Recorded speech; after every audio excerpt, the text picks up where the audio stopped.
하나님의 말씀 같이 읽겠습니다. 창세기 12장 10절에서 20절까지 교독하시고 마지막 절은 같이 읽겠습니다. 구약성경 15면입니다. 찾으셨으면 제가 먼저 10절을 읽겠습니다. 그 땅에 기근이 들었으므로 아브라함이 애굽에 거류하려고 그리로 내려갔으니 이는 그 땅에 기근이 심하였음이라. 애굽에 가까이 이르렀을 때 그의 아내 사라에게 말하되 내가 알기에 그대는 아리따운 여인이라. 애굽 사람이 그대를 볼 때에 이르기를 이는 그의 아내라 하여 나는 죽이고 그대는 살리리니 원하건대 그대는 나의 누이라 하라. 그러면 내가 그대로 말미암아 안전하고 내 목숨이 그대로 말미암아 보존되리라 하니라. 아브라함이 애굽에 이르렀을 때에 애굽 사람들이 그 여인이 심히 아리따움을 보았고 바로의 고관들도 그를 보고 바로 앞에서 칭찬함으로 그 여인을 바로의 궁으로 이끌어 들인지라.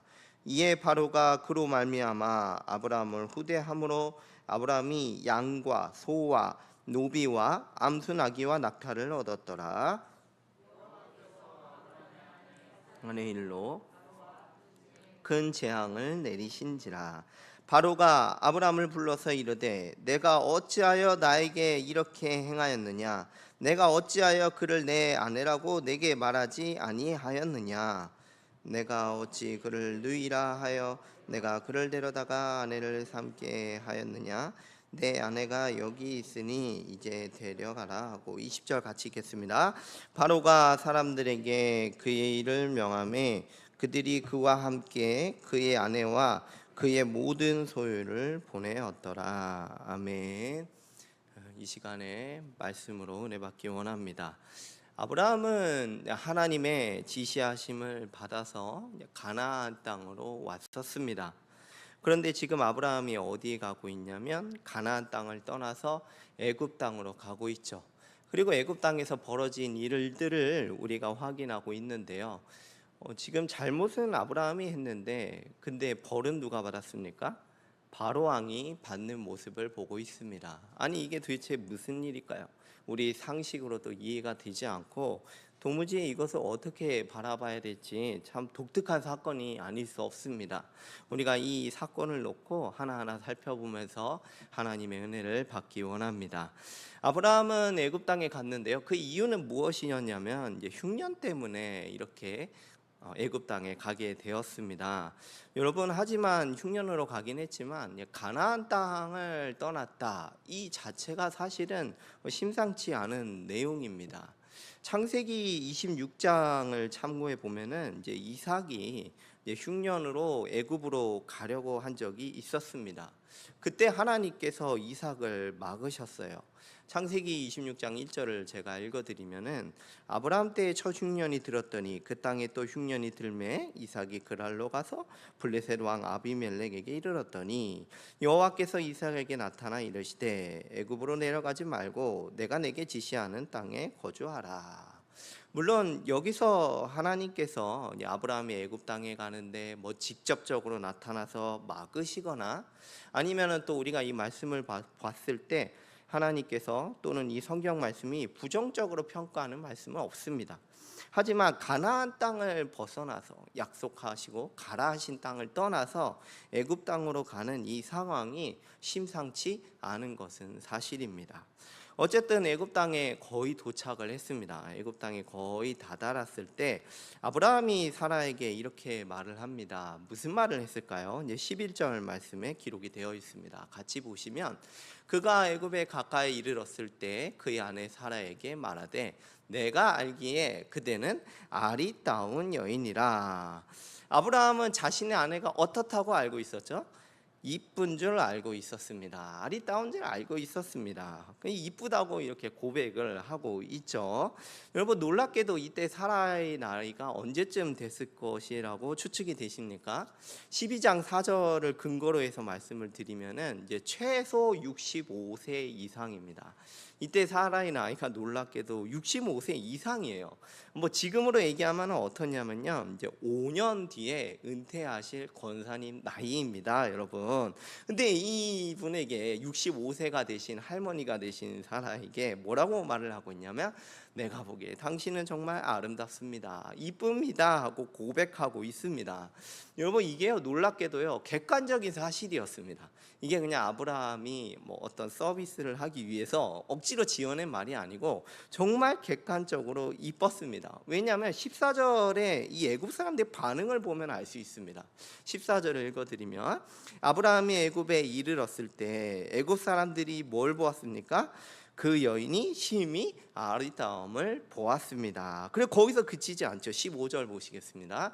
바로의 고관들이 나섰습니다. 고위 공무원들이 총출동했어요. 그를 보고 바로 앞에서, 왕 앞에서 칭찬을 했습니다. 그 여인을 바로의 궁까지 이끌어들이게 됐죠. 아브라함이 이쁘다라고 이렇게 얘기한 것은 그냥 하는 말이 아니라 정말 진짜였던 거죠. 누가 봐도 이쁩니까, 안 이쁩니까? 이쁘다라는 말이죠. 이걸 보면서요, 저는 무슨 생각도 들었냐면은 20, 30대 중에 이쁘다고 하는 건 정말 당연한 거고, 이제 60세는 가봐야 되지 않냐, 이런 뭐 우스갯소리, 그것도 좀 생각이 들었습니다. 만약에 성경에 미스테리가 있다면요, 아마 그 중에 하나가 65세가 얼마나 이쁠 수 있는가, 아마 이거지 않을까, 그런 생각도 하게 됩니다. 어쨌든 이제 65세 할머니가 심히 아름다워서 온 애굽 사람이 난리가 났어요. 온 애굽 사람이 난리가 나고 심지어 왕궁에까지 소문이 들어갔습니다. 그런데 여러분, 이렇게 아름답다라고 이제 아브라함이 얘기를 해줬는데요, 이거는 뒤에 이어서 나오는 말을 하기 위함이었습니다. 그러니까 무슨 말씀이냐면요, 사라, 당신은 정말 이쁩니다 라고 끝난 게 아니고 뒤에 있는 말을 하기 위해서 지금 이쁘다는 이 말을 꺼낸 것입니다. 여기까지 이쁘다라고 말하고 끝냈으면 정말 감동적이고 좋았겠지만 다음부터 하는 말을 들으면 정말 실망스럽습니다. 제가 이걸 말해도 될까 싶을 정도로 민망스럽습니다. 하지만 같이 보시겠습니다. 11절에서 13절까지 말씀인데요, 그가 애굽에 가까이 이르렀을 때 그의 아내 사라에게 말하되 내가 알기에 그대는 아리따운 여인이라. 그리고 뭐라고 얘기하죠? 12절입니다. 애굽 사람이 그대를 볼 때 이르기를 이는 그의 아내라 하며 나는 죽이고 그대는 살리리니. 13절, 원하건대 그대는 나의 누이라 하라. 그러면 내가 그대로 말미암아 안전하고 내 목숨이 그대로 말미암아 보존되니라 하니라. 아브라함은 이제 애굽 땅을 들어가면서 큰 걱정거리가 있었던 것이죠. 큰 걱정이 있었는데 그 걱정이 무엇입니까? 아내 사라가 정말 아름다운데 이걸로 인해서 애굽 사람이 나를 죽일 거야, 이거를 염려했던 것이죠. 지금 아브라함은 어떤 신분입니까? 지금 아브라함은요, 뭐 또 초대받아서 아니면은 뭐 어떤 놀라운 신분으로 방문하는 게 아니죠. 나그네 신분으로 지금 애굽 땅에 내려가고 있습니다. 이방인이고 나그네이고요, 그냥 그저 유목민으로서 막 돌고 돌다가 지금 애굽 땅에 들어가는 그런 신세입니다. 아무도 이 아브라함을 지켜줄 장치가 없죠. 얼마든지 애굽 사람이 이 아브라함을 발견하고 죽이고 그리고 그의 아내 사라를 차지할 수 있습니다. 충분히 그럴 수 있는 이야기죠. 그래서 아브라함이 생각해낸 방법이 뭐냐면 사라를 누구로 부르기로 했습니까? 누이다라고 부르기로 선택을 했습니다. 여러분, 아브라함이 어떤 사람입니까? 여러분, 아브라함이 어떤 사람이에요? 약속을 받았던 사람이 아닙니까? 창세기 12장 2절과 3절에 약속의 일부분만 제가 가져왔습니다. 내가 너로 큰 민족을 이루게 하겠다. 내가 복을 주어 내 이름을 창대하게 하리니 너는 복이 될지라. 너를 축복하는 자에게는 내가 복을 내리고 너를 저주하는 자에게는 내가 저주를 하리니 땅의 모든 족속이 너로 말미암아 복을 얻을 것이라 하신지라.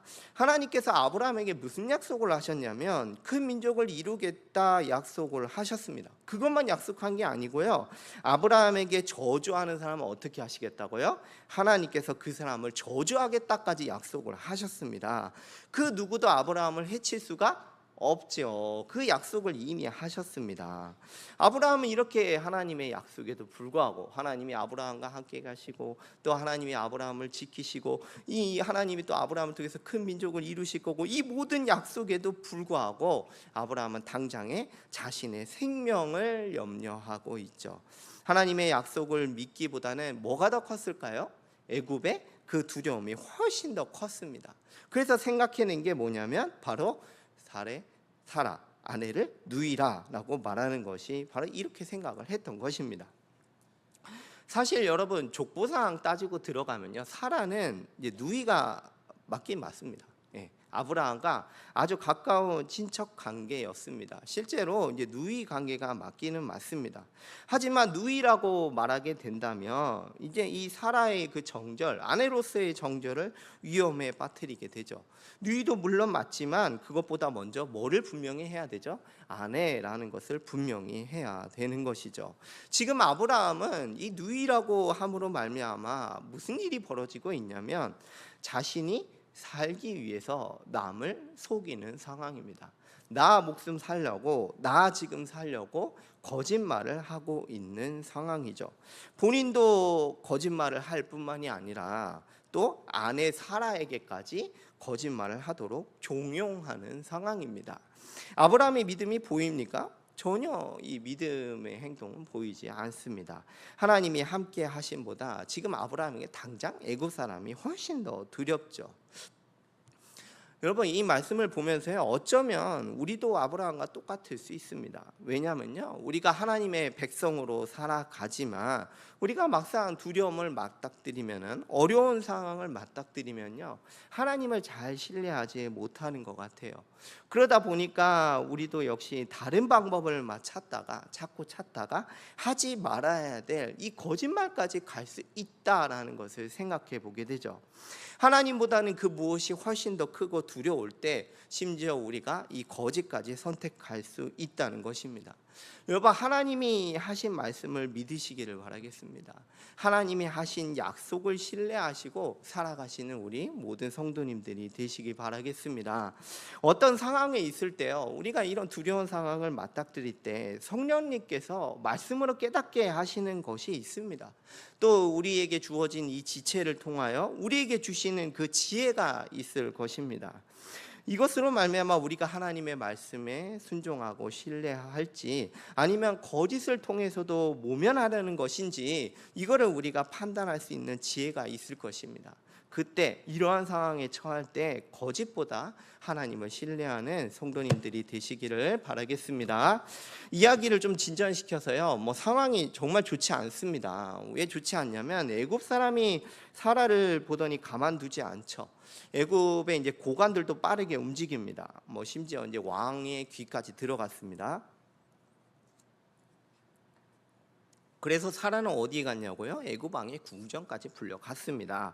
일이 어떻게 됐죠? 엄청 커진 상황이 됐죠. 궁전에 불려가서 사라가 이제 아브라함의 관계가 뭐냐라고 물어봤을 때 사라가 뭐라고 대답했겠습니까? 보나마나 이제 누이다. 아브라함 내 누이예요. 이렇게 시키는 대로 대답을 했겠죠. 이제 누이라고 하니까 이제 왕 입장에서는 이제 첩으로 삼아도 아니면 아내로 삼아도 전혀 문제될 게 없는 상황입니다. 여러분 지금 여기까지 상황이 왔는데요, 굉장히 심각한 상황입니다. 여러분 이게 굉장히 심각한 상황이라는 거 눈치채신 분 계십니까? 이게 정말로 심각한 상황이라는 걸 눈치챌 수 있어요. 왜냐하면 하나님께서 전에 아브라함에게 언약을 맺으셨기 때문입니다.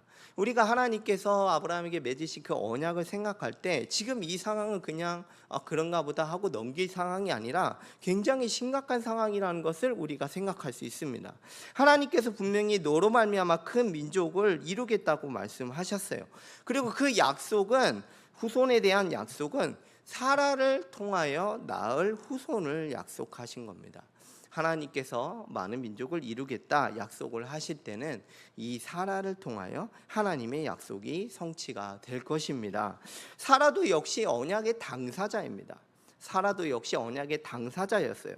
근데 지금 무슨 상황이죠? 이 사라가 후궁이 될 상황에 처하게 된 것입니다. 이렇게 된다면 하나님이 말씀하신 그 언약의 말씀이 어떻게 되는 것이죠? 파기될 수밖에 없는 그런 아주 절체절명의 상황이 처하게 되었습니다.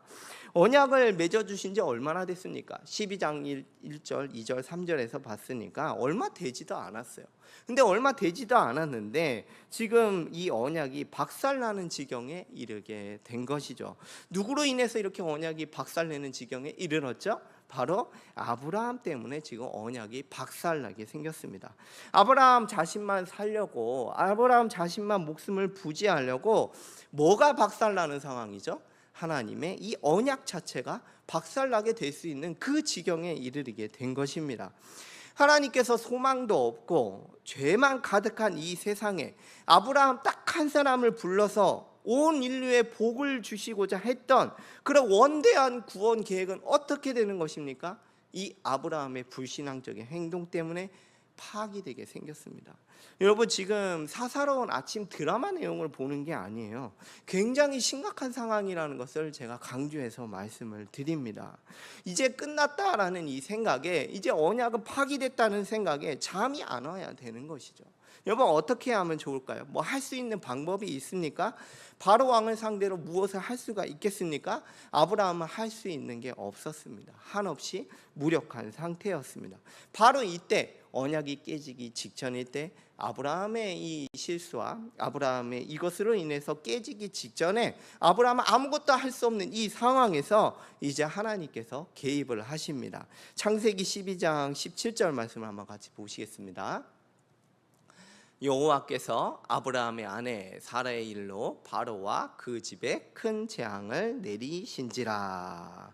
여러분, 누가 재앙을 받았죠? 바로가 재앙을 받았습니다. 하나님께서 사라를 데려간 일로 인해서 아브라함한테 재앙을 내린 게 아니고요. 다시 한번 보실까요? 바로의 집안에 큰 재앙으로 치십니다. 여러분, 뭐 소소한 재앙이 아니었어요. 분명히 말씀드리지만 큰 재앙이었습니다. 뭐 어떤 재앙이었느냐 이거는 모르겠습니다. 나오지 않죠. 하지만 자세히 나오지는 않지만 정말 이 큰 재앙으로 인해서 아마 난리가 났을 거다 정도는 우리가 충분히 생각할 수 있죠. 애굽의 최고 권력자가 뭐 즉시로 사라를 돌려줄 정도면은 이게 정말 큰 재앙이었구나라는 것을 알 수가 있습니다. 그런데 아무리 생각해도 너무 이상해요. 거짓말은 누가 했죠? 바로 왕이 했습니까? 아니에요. 아브라함이 했어요. 거짓말은 아브라함이 다 했어요. 언약의 파기를 초래한 건 누굽니까? 아브라함이 초래했잖아요. 그러면은 누가 재앙을 만나야 되죠? 하나님께서 아브라함에게 나타나셔서 너로 말미암아 지금 언약이 깨지게 되었으니 너는 이제 죽어라. 너는 끝이다. 이렇게 말씀하셔야 되는데 지금 누가 재앙을 만났냐면 지금 애굽 왕이 재앙을 만났습니다. 하나님께서는 누이라고 해서 데리고 왔는데 엉뚱하게도 지금 애굽 왕을 치고 계신 상황이에요. 그렇지 않습니까? 하나님께서 이 애굽 왕을 치심으로 말미암아 이 사라가 후궁이 될 뻔한 일을 하나님이 막으십니다. 18절과 19절 말씀 한번 같이 보실까요? 바로가 아브라함을 불러서 이르되 내가 어찌하여 나에게 이렇게 행하였느냐? 내가 어찌하여 그를 내 아내라고 내게 말하지 아니하였느냐? 내가 어찌 그를 누이라 하여 내가 그를 데려다가 아내를 삼게 하였느냐? 내 아내가 여기 있으니 이제 데려가라 하고.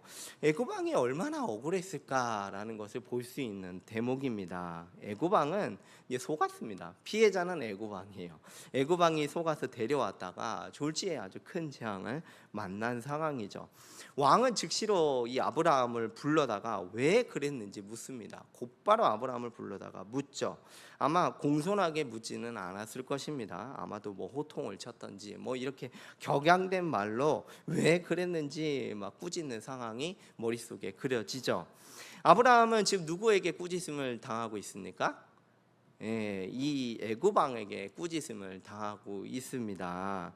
아브라함은 요거에 대해서 아무 한마디도 하지 않아요. 그냥 애굽 왕이 꾸짖는 그대로 다 듣고 아무 말도 하지 않습니다. 아브라함이 침묵했다는 것을 뭘 뜻하는 걸까요? 그건 바로 자신의 거짓말이 잘못됐다라는 것을 인정하는 것이죠. 이 아브라함의 거짓말 때문에 이 바로 왕에게 책망을 받는 이런 일이 벌어집니다. 여러분, 우리도 똑같습니다. 여러분, 우리가 이 세상에서 하나님의 백성으로 또 신앙인으로 살아가지 않습니까?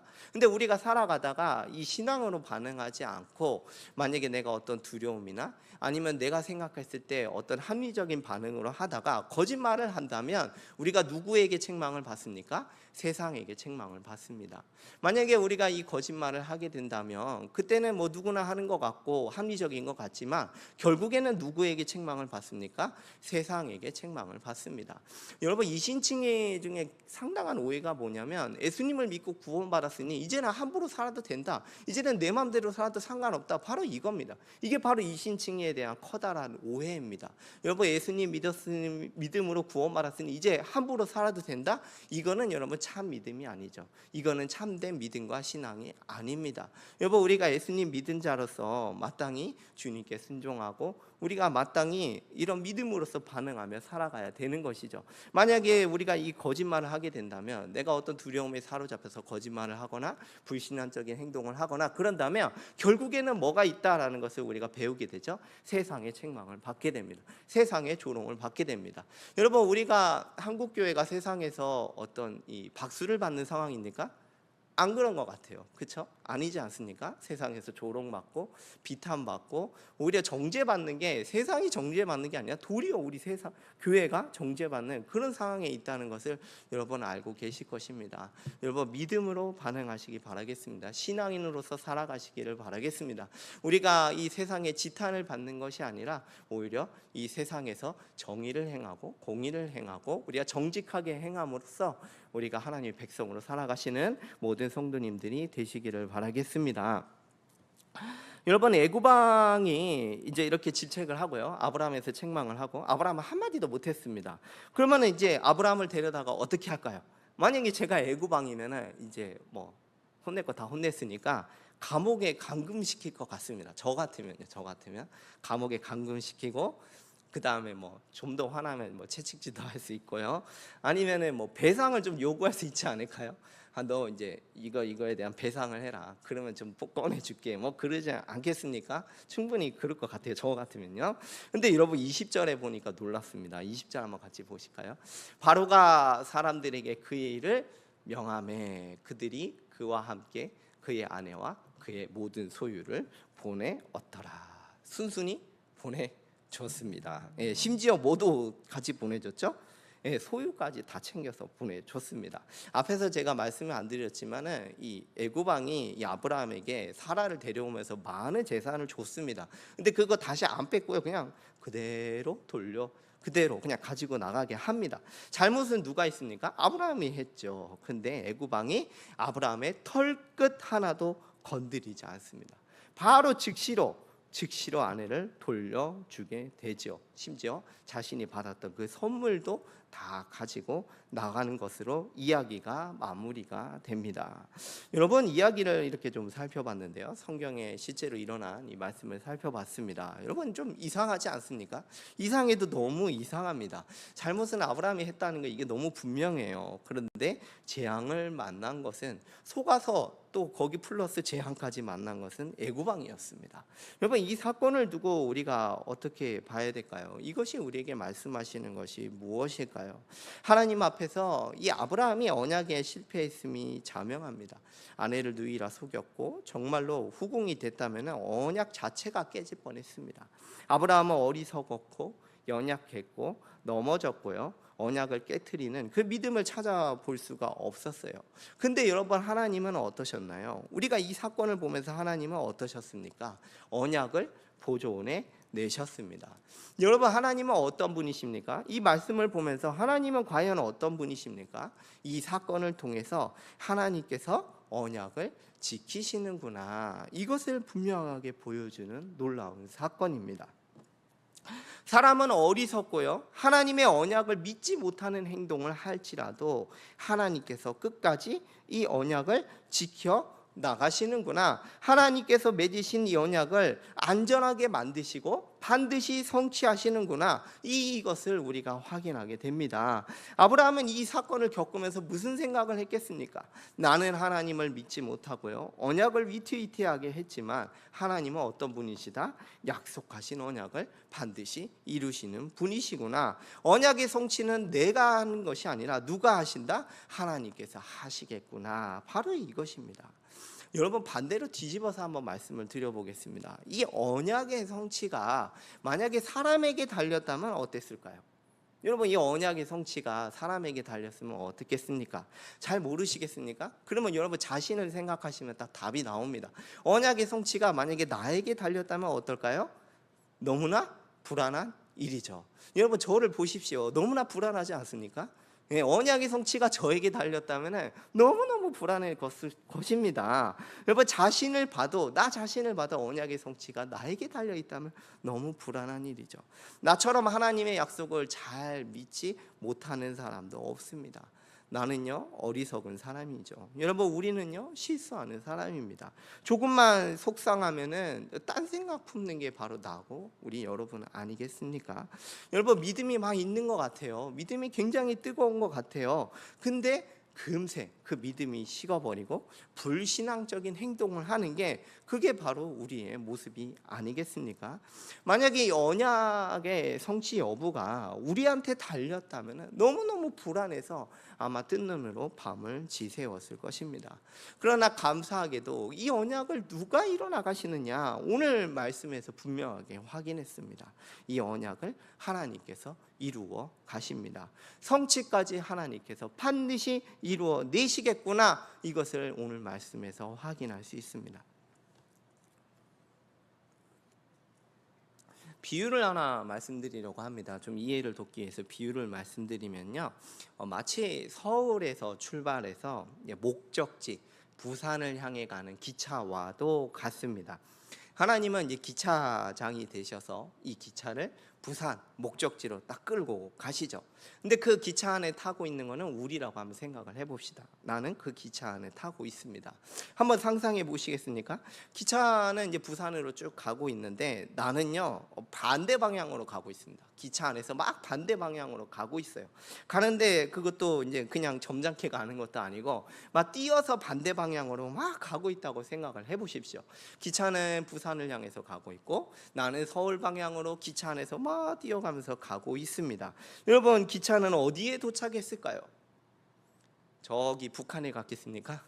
아닙니다. 기차는 결국에 부산에 도착하고 말았습니다. 여러분, 이것과 마찬가지입니다. 하나님께서 이 구원을 이루어 내십니다. 정말 하나님께서 이 구원을 이루어 내시는가? 하나님께서 분명히 이 언약을 성취해 내시는가? 여러분, 우리가 구약 역사를 쭉 확인해 보면서 나아가면은 이거를 우리가 분명하게 확인하고 알 수 있습니다. 하나님께서는 이 언약대로 이삭을 주셨고요. 또 뭐가 만들어지죠? 이스라엘 민족이 만들어졌고요. 시내산에서 모세 언약을 주셨고요. 또 가나안 땅에서 또 다윗 언약도 주셨습니다. 그 사이에 이스라엘 백성은 어떻게 했죠?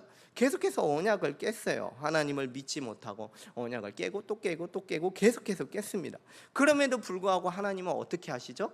이 언약을 끝까지 이루어 나가셨죠. 그리고 끝끝내 이 아브라함 언약의 성취로 누가 오셨습니까? 예수 그리스도께서 이 땅에 오셨습니다. 예수님의 이 땅에 오심으로 말미암아 사람은 그렇게, 이스라엘 백성은 그렇게 언약을 깨고 깼지만 하나님께서 예수님으로 드디어 새 언약을 성취해 내셨습니다. 누가복음 20장 20절 말씀 한번 같이 보실까요? 같이 한번 읽으면 좋겠습니다. 누가복음 20장 20절입니다. 시작. 저녁 먹은 후에 잔도 그와 같이 하여 이르시되 이 잔은 내 피로 세우는 새 언약이니 곧.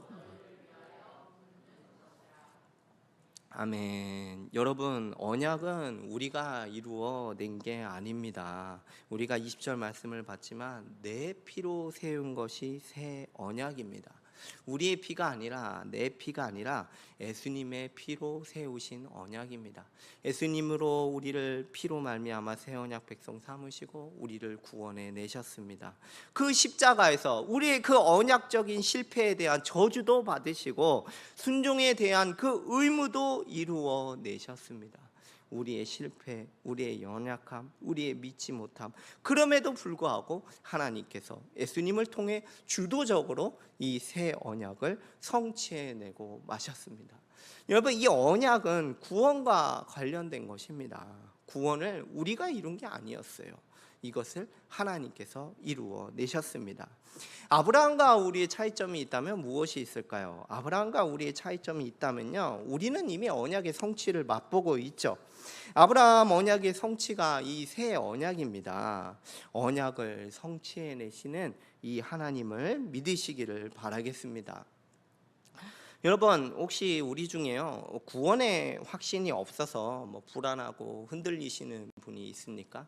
여러분, 왜 자꾸 구원의 확신이 없고 막 이렇게 흔들리고 막 불안할까요? 왜 그럴까요? 구원의 근거를 나한테 둬서 그렇습니다. 예, 실수하고 연약하고 깨어지는 나에게 그 구원의 근거를 둬서 그렇죠. 나에게 구원의 근거를 두면 내 안을 바라보며 구원의 확신이 없을 수밖에 없죠. 불안하고 흔들릴 수밖에 없죠. 그러나 여러분, 구원의 성취를 이루어내신, 언약을 이루어내신 예수 그리스도를 바라보십시오. 나의 연약함, 죄, 부족함, 실수에도 불구하고 그 언약을 이루어내신, 구원을 성취해내신 예수 그리스도를 바라보시기를 바라겠습니다. 그 예수님을, 하나님을 믿으시기를 바라겠습니다. 여러분, 적용을 좀 생각을 해보다가요, 저는 이런 생각을 했습니다. 특별한 적용이 있다기보다는 우리가 이 언약을 이루시는 하나님을 믿으면 어떻겠습니까? 이 언약을 성취하시는 하나님을 신뢰하면 어떻겠습니까? 우리가 이 하나님께서 언약을 이루시고 해내시는데 이 하나님을 믿는다면 우리의 신앙생활이 어떻게 되겠습니까? 이 신실하신 하나님을 믿으니 우리가 더 함부로 살고 막 살겠습니까? 저는 전혀 그렇지 않다라고 생각을 합니다. 오히려 이 신실하신 하나님을 믿으면 믿을 때마다 감사가 넘쳐나지 않을까요? 우리가 이 하나님을 믿으면 믿을 때마다 예수 그리스도를 바라보며 감사하고 믿음이 넘치고 오히려 그분을 더 의지하며 살지 않겠습니까? 여러분, 그렇지 않습니까? 세상에 두려움이 있을 때, 이 애굽에 가는 것과 같은 이 두려운 상황이 있을 때 흔들리지 않고 믿음의 방식을 선택하지 않겠습니까? 우리가 그렇게 살아가지 않겠습니까? 여러분, 신앙의 열매가 전후와 비교해 봤을 때 어떻겠습니까? 나에게 구원의 근거를 두고 구원마저도 확신이 없고 불안해 사는 것과 하나님이 예수 그리스도로 말미암아 구원을 이루어내신 것, 언약을 성취해내신 것을 믿고 살아가는 것, 이 신앙의 열매가 아예 다르지 않겠습니까? 만약에 나에게 구원의 확신이 없고 다른 것을 의지하며 살아간다면 계속 거짓을 행하고요, 아니면은 나의 어떤 공로를 의지하고 이 모든 다른 열매들이 나타날 것입니다.